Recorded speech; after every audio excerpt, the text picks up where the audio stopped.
Bonjour à tous et merci de nous retrouver pour un nouvel épisode des interviews durables de Périclès. Aujourd'hui, nous avons la chance de recevoir Alix Faure, responsable de l'ESG de Sienna Investment Managers. Bonjour Alix. Bonjour Raphaël. Peux-tu nous présenter Sienna IM ? Alors Sienna IM est un gérant d'actifs qui appartient à GBL, la holding financière belge. Nous gérons environ 30 milliards d'euros d'actifs sous gestion répartis dans 5 grandes classes d'actifs. Nous avons des stratégies d'actifs listés, de la dette privée, du venture capital, du private equity, mais aussi de l'immobilier. L'ESG est véritablement au centre de notre ADN, fait partie de notre ADN, et notre objectif, c'est de positionner Sienna vers le développement d'une économie plus durable. Super. Je crois d'ailleurs savoir que vous vous engagez dans l'initiative SBTI. Quels sont les grands défis, les grands enjeux pour un asset manager de prendre en compte cette initiative ? Alors effectivement, nous nous sommes engagés auprès de SBTI en janvier de cette année. Donc c'est la première étape de l'engagement.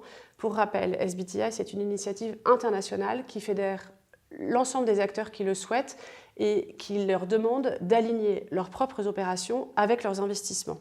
Dans un objectif d'atteindre un scénario net zéro d'ici à 2050, un scénario net zéro d'ici à 2050, ça veut dire qu'on va participer à limiter le réchauffement climatique à maximum plus 1,5 degré d'ici à 2050. C'est l'objectif. Exactement. Ceci repose sur la mesure de la température des portefeuilles. Comment concrètement allez-vous faire cela ? Alors, avant de mesurer la température des portefeuilles, chez Sienna, on avait un grand défi qui est partagé par un certain nombre de gérants d'actifs par ailleurs, qui est la centralisation de la donnée ESG. On n'était pas équipé d'outils, donc on vient de s'équiper d'un outil Wi-Fi, un SaaS ESG, qui nous permet maintenant de centraliser la donnée pour l'ensemble de nos stratégies et de pouvoir la traiter de façon efficace de A à Z par l'ensemble des équipes. Donc, premièrement, on s'est équipé d'un SaaS ESG. Deuxièmement, on s'est aussi équipé d'une solution qui nous permet d'aller collecter directement l'information auprès des entreprises privées. Donc ça, c'est pour la dette privée, le venture capital et le private equity. Et enfin, maintenant, nous allons nous équiper de données carbone afin de pouvoir mesurer la température de nos portefeuilles. On vient de lancer un appel d'offres sur le sujet. On a besoin d'abord de mesurer, savoir d'où on part pour pouvoir ensuite mettre en place une trajectoire de décarbonation de l'ensemble de nos portefeuilles. Oui, donc la trajectoire de décarbonation d'un portefeuille d'actifs mesure essentiellement la stratégie de décarbonation des émetteurs qui sont détenus dans ce portefeuille.